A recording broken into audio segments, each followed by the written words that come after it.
இயேசுவில் பிரியமான சகோதர சகோதரிகளே, ஆண்டின் பொதுக்காலம் 19ஆம் வாரத்தினுடைய இந்த முதல் நாளிலே இந்த புனிதமான இறைவனுடைய இறை இல்லத்துக்குள் வந்து இந்த திருவிருந்திலை பங்கெடுக்க நமக்கு ஒரு வாய்ப்பை இறைவன் கொடுத்திருக்கின்றார். எனவே இறைவனுக்கு நாம் நன்றி கூறுவோம்.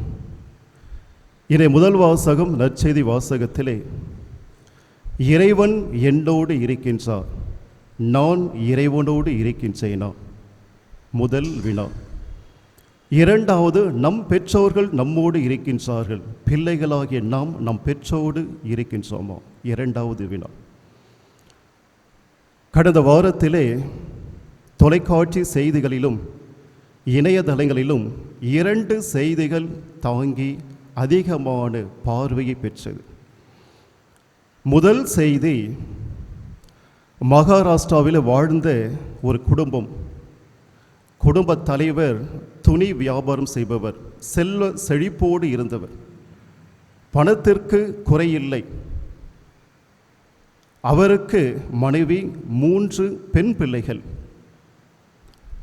அந்த 3 பெண் பிள்ளைகள் திருமணம் முடித்த பின்பு ஒவ்வொரு நபர் அவருடைய கணவருடைய வீட்டுக்கு சென்று விட்டார்கள்.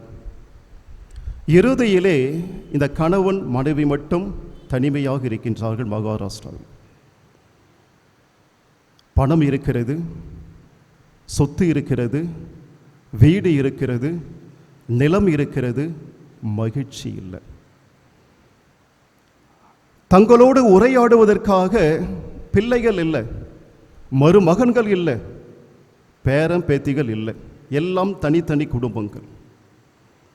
அந்த பணத்தை வைத்துக்கொண்டு மகிழ்ச்சியை பெற முடிந்ததா அந்த 2 நபர்களால்? இல்லை.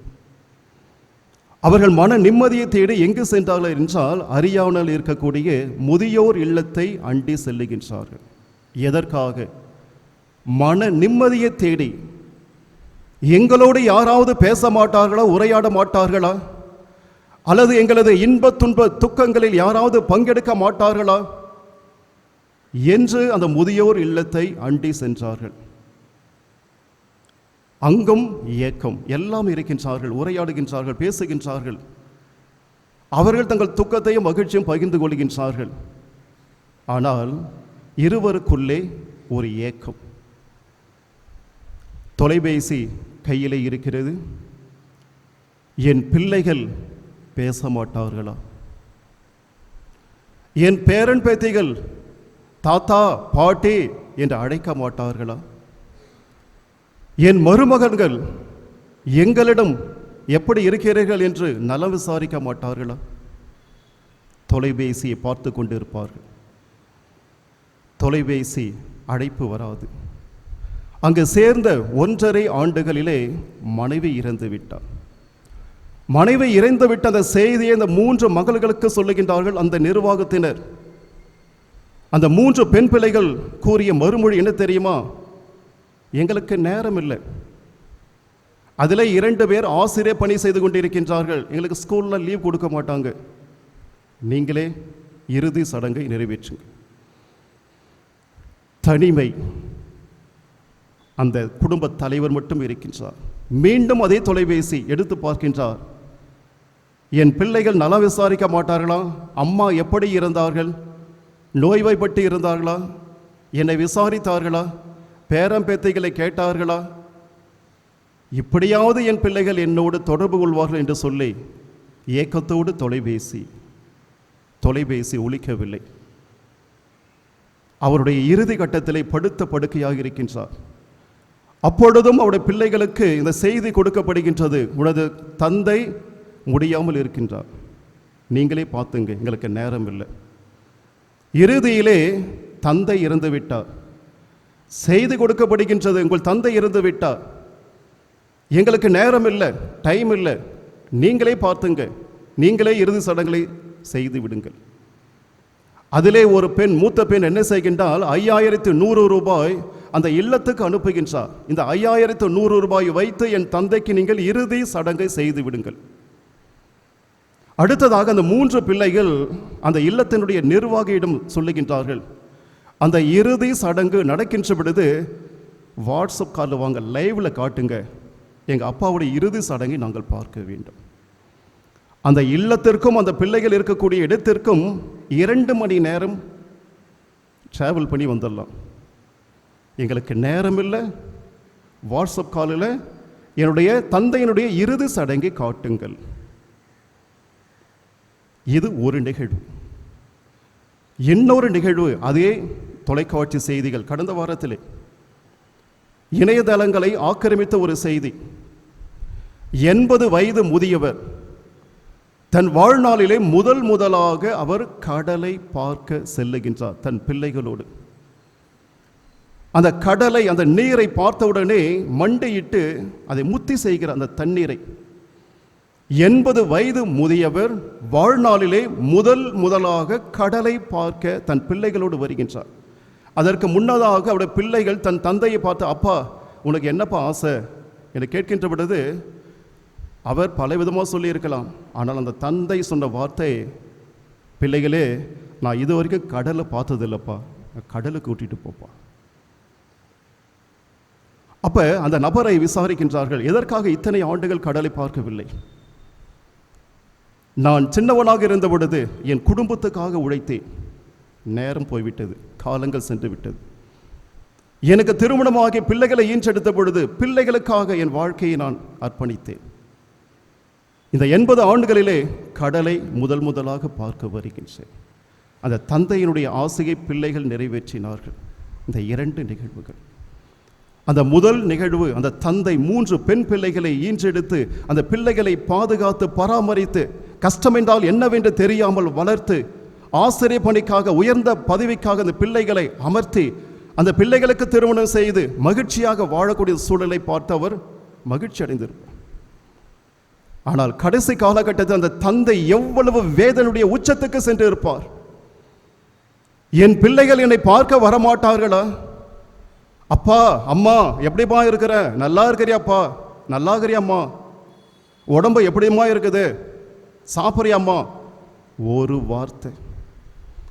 அந்த சிறு குழந்தையாக இருந்த பொழுது தாய் தந்தை இந்த பிள்ளைகளுக்கு நேரம் காலம் என்று பாராமல் விழித்திருந்து இரவை பகலாக்கி, பிள்ளைகள் அழுகின்ற பொழுது அந்த அழுகுரலினுடைய அந்த குறிப்பறிந்த பிள்ளைகளுக்கு உணவு கொடுத்து பாதுகாத்து பராமரித்து கல்வி எல்லாத்தையும் கொடுத்து வளர்த்த அந்த பிள்ளைகள் தங்களை நலம் விசாரிக்க மாட்டார்களா?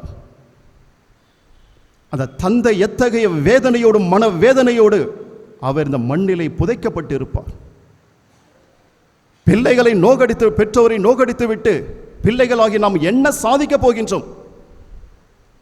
தாய் தந்தை இப்படிப்பட்ட மன வேதனையிலே, வருத்தத்திலே, ஆழ் துயரத்திலே மூழ்கடித்து விட்டு பிள்ளைகளாகிய நாம் என்ன சாதிக்க போகிறோம்? என்னால் மகிழ்ச்சியாக இருக்க முடியுமா? சந்தோஷமாக இருக்க முடியுமா? ஒவ்வொரு நாளும் நான் உணவு உண்ணுகின்ற பொழுது, என்னுடைய அப்பா நான் குழந்தையாக இருந்த பொழுது எனக்கு தனது கரத்தினால் எனக்கு ஊட்டினார், என் அம்மா ஊட்டினார். என் அப்பா முதியோர் இல்லத்திலே எப்படி அவர் உண்ணுகிறாரா இல்லையா?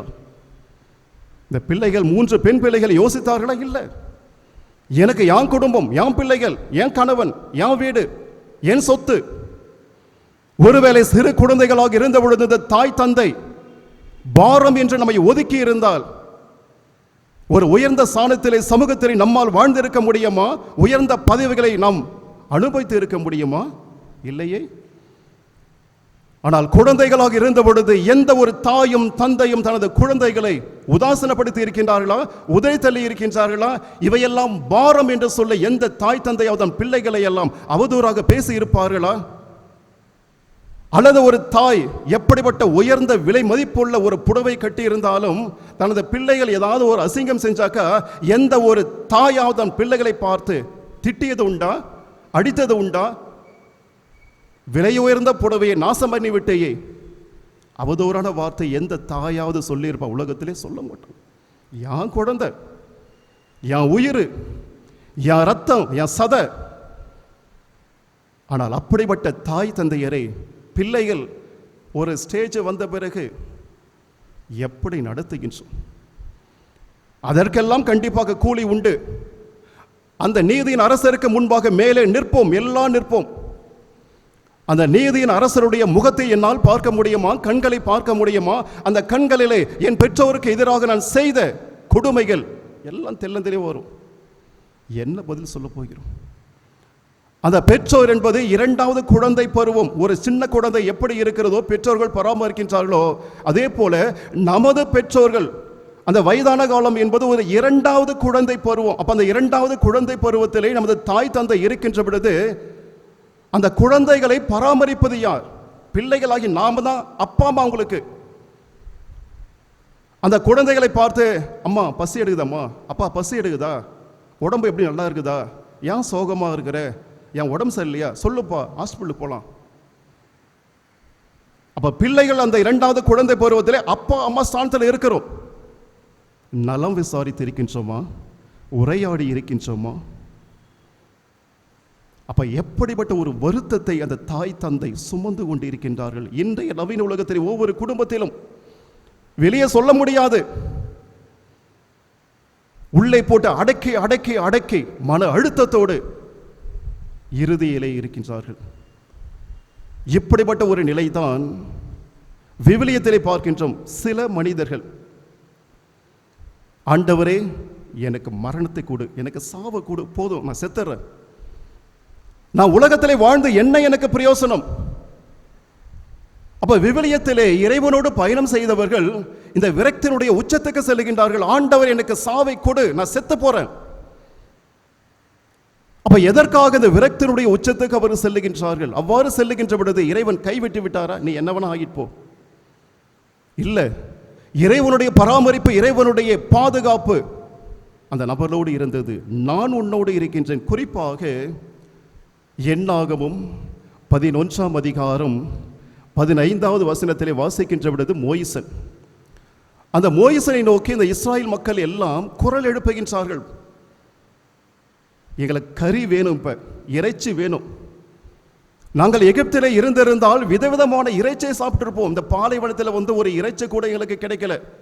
எனவே இப்பொழுதே எங்களுக்கு இறைச்சி வேணும், கறி வேணும் என்று சொல்லி மோயிசனுக்கு எதிராக அவர்கள் கிளர்ச்சி செய்கின்றார்கள். அப்ப மோயிசன் இறைவனை நோக்கி சொல்லுகின்றார், ஆண்டவரே நீர் பார்த்து கொண்டுதானே இருக்கின்றேன், இந்த பாலைவனத்திலே லட்சக்கணக்கான மக்களுக்கு நான் எப்படி இறைச்சியை கொடுக்க முடியும்? இவ்வளவு ஜனங்கள் இருக்கின்றார்கள், இந்த மக்கள் என்னை நோக்கி கூக்குரல் எழுப்புகின்றார்கள், என்ன சமாளிக்க முடியல.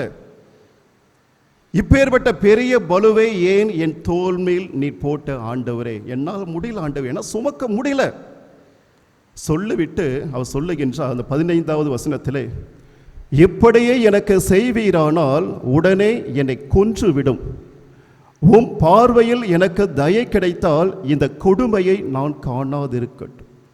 அப்ப என்ன சொல்ற? ஆண்டவரே என்னை சாவடிச்சிருங்க. இந்த மக்கள் இறைச்சிக்காக, உணவுக்காக என்னை நோக்கி கூக்குரல் எழுப்புகின்ற பொழுது இந்த மக்களுடைய பசியை என்னால் போக்க முடியல. அவர்கள் ஆசையோடு கேட்கக்கூடிய இறைச்சி என்னால் கொடுக்க முடியல. இந்த மக்களுடைய விருப்பத்தை நிறைவேற்றாத நான் கல்நெஞ்சனாக இருக்க எனக்கு விருப்பம் இல்லை. என்னை சாவடிச்சிடு, கொன்று போட்டுடு, நான் செத்து போறேன். எதற்காக இந்த மக்களை நான் இப்படி பார்த்து கொண்டு இருக்கும்? மோயிசனை பார்க்கின்ற பொழுது விரக்தியினுடைய உச்சக்கட்டம். இந்த மக்களுடைய விருப்பத்தை என்னால் நிறைவு செய்ய முடியவில்லை, நிறைவேற்ற முடியவில்லை. ஏக்கத்தோடு என்னை பார்த்து கேட்கின்றார்களே, நம்பிக்கையோடு கேட்கின்றார்களே, இந்த மோயிசனிடம் கேட்டால் கொடுப்பார் என்று. ஆனால் என்ன முடியல ஆண்டவரே. அடுத்ததாக பார்க்கின்ற பொழுது அந்த இரண்டாவது நபரை பார்க்கின்ற பொழுது இன்றைய முதல் வாசகத்தினுடைய ஹீரோ இறைவாக்கினர் எலியாஸ். அதற்கு முந்தின அதிகாரத்தை 18ஆம் அதிகாரத்தை வாசிக்கின்ற பொழுது 400 போலி இறைவாக்கினர்களை தன் வாளால் வெட்டுகின்றார். ஏனென்றால் அதற்கு முன்பாக உண்மை கடவுள் யார் என்று ஒரு சேலஞ்ச் வருகிறது. அப்ப அந்த சேலஞ்சிலே இறைவாக்கினர் எலியாஸ் அவர் வெற்றி பெறுகின்றார். தோற்று போன பாகாலை வழிபடக்கூடிய 400 போலி இறைவாக்கினரை அவர் வெட்டுகின்றார். அப்ப ஆகாப் இசபேல் சொல்லுகின்றார், நாளை மாலை உனது உயிர் உன் உடலில் இருக்காது. இந்த செய்தியை கேட்டவுடனே இறைவாக்கினர் எலியாஸ் என்ன செய்கின்றார்? பயந்து போய் நடுங்கி கொண்டு தன் உயிரை காப்பாற்றிக் கொள்வதற்காக ஒவ்வொரு இடங்களாக ஓடிக்கொண்டே இருக்கின்றார். அவ்வாறு ஓடிக்கொண்டே இருக்கின்ற பொழுது அவர் இறைவனை நோக்கி தனது வேண்டுதலை இவ்வாறு வைக்கின்றார். 1 அரசராகமும் 19ஆம் அதிகாரம் 4வது வசனம். அவர் பாலை நிலத்தில் ஒரு நாள் முழுவதும் பயணம் செய்தார். அங்கே ஒரு சூரை செடியின் அடியில் அமர்ந்து கொண்டு தாம் சாக வேண்டும் என பின்வருமாறு மன்றாடினார். ஆண்டவரே, நான் வாழ்ந்தது போதும், என் உயிரை எடுத்துக்கொள்ளும். நான் என் மூதாதையரை விட நல்லவன் அல்ல. அப்ப இறைவாக்கின எலியாஸ் அந்த பாலைவனத்திலே சூரசெடியின் கீழ் அமர்ந்து கொண்டு, நான் சாக வேண்டும், எனக்கு வேணாம், நான் உனக்காக போராடினேன், ஆனால் இந்த இசபெல் அரசு என்னை கொலை செய்வதற்காக தேடிக்கொண்டே இருக்கின்றார். என் உயிரை நான் காப்பாற்றிக்க உள்ள ஒவ்வொரு இடங்களாக நான் ஓடிக்கொண்டே இருக்கேன், என்னால் முடியல, என சோர்ந்து போன ஆண்டவரே, நான் என் உயிரை காப்பாற்றிக்கொள்ள ஒவ்வொரு இடங்களுக்கு ஓடுகின்ற பொழுது சோர்ந்து போன ஒரு மனுஷனாகிறேன். அதற்கு பதிலாக என் உயிரை எடுத்துடு, அது போதும், நிம்மதியாக போயிடுவேன் நான். இறைவன் கைவிட்டாரா? இல்லை. அப்பத்தையும் நீரையும் கொடுத்து, உனது பயணம் இதோடு முடிந்து போகாது, இன்னும் நிறைய இருக்குது, இன்னும் சுமக்க வேண்டியது கூட நிறைய இருக்குது, இன்னும் தடைகளை நீ எதிர்கொள்ள வேண்டும், நான் உன் கூட இருக்கிறேன், நீ போ, சென்று கொண்டே இரு. அடுத்ததாக பார்க்கின்ற பொழுது யோபு. இந்த யோபு பற்றி வாசிக்கின்ற பொழுது 6ஆம் அதிகாரம் 8, 9. ஓ, என் வேண்டுதலுக்கு அருள்பவர் யார்? நான் ஏங்குவதை இறைவன் ஈந்திட மாட்டாரா? அவர் என்னை நசிக்க விடக்கூடாதா? தம் கையை நீட்டி என்னை துண்டித்தல் ஆகாதா? சொல்ற ஆண்டவரே, நான் என்ன பாவம் செஞ்சேன்? உமது கட்டளைகளை எல்லாம் நிறைவேற்றிய ஒரு குடும்ப தலைவனாக, உமது பிள்ளையாக நான் வாழ்ந்து கொண்டிருந்தேன். ஆனால் என் 10 பிள்ளைகள் இறந்து போனார்கள், நிலங்கள் அழிக்கப்பட்டு விட்டது, கால்நடைகள் அழிக்கப்பட்டு விட்டது. என் மனைவி என்னை பார்த்து, நீ இன்னும் நல்லவனாக ஏன் இந்த உலகத்திலே வாழ்ந்து கொண்டிருக்கிற? இந்த கடவுளை திட்டிட்டு செத்து போ. என் கூட இருந்த 3 நண்பர்கள் என்னை அவதூறாக பேசுகின்றார்கள், இவன் ஏதோ தப்பு செஞ்சிருக்கிறான், எனவேதான் கடவுள் இப்படிப்பட்ட தண்டனை கொடுத்து இருக்கின்றார். ஆண்டவரை கேட்டீரா? என் வீட்டில் பணி செய்யக்கூடிய பணியாளர்கள் நான் சொல்வதை கேட்பதில்லை, குழந்தைகள் எல்லாம் என்னை பார்த்து சிரிக்கின்றார்கள். ஆண்டவரே, நான் என்ன தப்பு செஞ்சேன்? ஏன் இப்படிப்பட்ட அவமானங்களை நான் எதிர்கொள்ள வேண்டும்? ஆண்டவரே, என்னை நசிக்கிடு, அல்லது உன் கையை நீட்டி துண்டித்து விடு, நான் செத்து போறேன். எதற்காக உயிரோடு இருந்து இப்படிப்பட்ட அவமானங்களை எல்லாம் நான் எதிர்கொள்ள வேண்டும்? என்னால் முடியல ஆண்டவரே. அவரது வார்த்தையை பார்த்தால், குறிப்பாக இந்த 12வது வார்த்தை, என் வலிமை கல்லின் வலிமையோ, என் சதை வெண்கலத்தால் ஆனதோ. சொல்றாரு, என்னால் முடியல, எனக்கு வலிமை, என் வலிமை கல்லை போன்று நான் வலிமை மிக்கவனா? இல்ல ஆண்டவரே. என் சதை இருக்குது, அந்த சதை வெண்கலத்தின் ஆன சதையா? இல்ல ஆண்டவரே. ஒருவேளை வெண்கலத்தின் ஆன சதையாக இருந்திருந்தால் அதை பீய்ந்து போயிருக்காது, சீழ் வராது, அல்லது காயங்கள் ஏற்பட்டு இருக்காது. என் உடம்பு வந்து என்ன தெரியுமா? கல்லினால் ஆன வலிமை எனக்கு இல்லை ஆண்டவரே, வெண்கலத்தின் ஆன சதை இல்லை ஆண்டவரே, சாதாரண சதை ஆண்டவரே. என் உயிரை எடுத்துரு ஆண்டவரே, என்னால் முடியல. இறைவன் சொல்லுகின்றார், அவர் இழந்ததை விட 2 மடங்காக திருப்பி கொடுக்கணும். யோபுவே, நீ கவலைப்படாது, நான் உன் கூட இருக்கிறேன். அந்த சாத்தான் உன் உயிரை எடுக்க மாட்டான், உனக்கு துன்பத்தை கொடுப்பான், துயரத்தை கொடுப்பான். நான் உன் கூட இருக்கிறேன், நீ தைரியமா பயணம் செய். அடுத்து இறைவாக்கின எரேமியா. அவரை பார்க்கின்ற பொழுது அந்த மனிதன் சொன்ன வார்த்தையை பாருங்க, அந்த புலம்பல். எரேமியா 20ஆம் அதிகாரம் 17, 18 வசனம். தாய் வயிற்றில் நான் இருந்த பொழுதே அவள் ஏன் என்னை கொல்லவில்லை? சொல்ற, அவர் எதிர்கொள்ளக்கூடிய பிரச்சனைகள் கொஞ்ச நெஞ்சம் அல்ல. ஒவ்வொரு முறையும் அவரை கொலை செய்வதற்காக துரத்தி கொண்டே இருக்கின்றார்கள். இவரும் ஓடிக்கொண்டே இருக்கின்றார், எதிர்த்து போராடுகின்றார். ஆனால் தனக்கு முன்பாக இருக்கக்கூடிய அந்த தடைகளை பார்த்து சில நேரத்திலே மனித உணர்வோடு அவர் இறைவனை நோக்கி புலம்புகின்றார். என் அம்மா வயிற்றில் இருக்கும் போதே என்னை சாகடித்து இருக்கலாமே. அடுத்து பாருங்க, என் தாயை எனக்கு கல்லறையாய் இருந்திருப்பாளே, அவள் கருவறையிலே என்றும் இருந்திருப்பேனே. கருவறையை விட்டு ஏன் தான் வெளிவந்தேன்? துன்பத் துயரத்தை அனுபவிக்கவும் என் வாழ்நாட்களை வெட்கத்தில் கழிக்கவும் தானே வந்தேனோ. சொல்ற அந்த வேதனை எந்த அளவுக்கு வேதனை! நான் என் தாயினுடைய வயிற்றில் இருந்த பொழுது என் தாய் என்னை கொலை செய்திருக்கலாமே, அங்கே எனக்கு கல்லறை கிடைச்சிருக்கும். நான் வெளியே வந்திருக்க மாட்டேன். வெளியே வந்து இப்படிப்பட்ட அவமானங்களை எல்லாம் நான் எதிர்கொண்டிருப்பேனா? எதிர்கொண்டிருக்க மாட்டேன். ஏனென்றா அந்த சின்ன வயசுல செத்து போயிருந்தாக்கா இப்படிப்பட்ட அவமானங்கள், இப்படிப்பட்ட அவதூறு வார்த்தைகள், இப்படிப்பட்ட மனிதர்கள், என்னை கொலை செய்யக்கூடிய கூட்டம், இவையெல்லாம் என்னிடம் வந்திருக்காது. நான் சின்ன வயசுலேயே போயிருப்பேன். ஆனால் இறைவன் சொல்லுகின்றார், எரேமியா கவலைப்படாத, உன்னோடு நான் இருக்கின்றேன். இன்றைய நற்செய்தி வாசகம், ஆண்டவரே நான் சாக போகின்றேனே. அப்ப இறைமகன் இயேசு தன் கரத்தை நீட்டி, நம்பிக்கை குன்றவனே, சாக போகின்ற இடத்துல இறைவன் தன் கரத்தை கொடுத்து அவரை பாதுகாப்பு உயிர் கொடுக்கின்றார். இதுதான் நமது இறைவன், நமது கடவுள். அப்ப பார்க்கின்ற பொழுது விவிலியத்தில் எத்தனை நபர்கள் இறைவனோடு பயணம் செய்தார்கள். இறைவனோடு பயணம் செய்தவர்கள் அனைவரும் சாவினுடைய உச்சத்தை அடைந்தார்கள், விரக்தியினுடைய உச்சத்தில் அடைந்தார்கள். எனக்கு உதவி செய்ய யாரும் இல்லை, நான் தனிமையாக இருக்கின்றேன். அவர்கள் கதறிய பொழுது, கூக்குரலிட்ட பொழுது இறைவனுடைய வார்த்தை, நான் உன்னோடு இருக்கின்றேன், உன்னோடு பயணம் செய்கின்றேன், நீ கவலைப்படாதே, இந்த துன்பம் துயரத்தை பார்த்து நீ வருத்தம் அடையாதே, பின்வாங்காதே, நீ நம்பிக்கையோடு சென்று கொண்டே இரு. இறைவன் தனது வலக்கரத்தை கொடுக்கின்றார். இதோ எனது கரம் உனக்காக இருக்கு, என் கரத்தை பிடிச்சுக்க.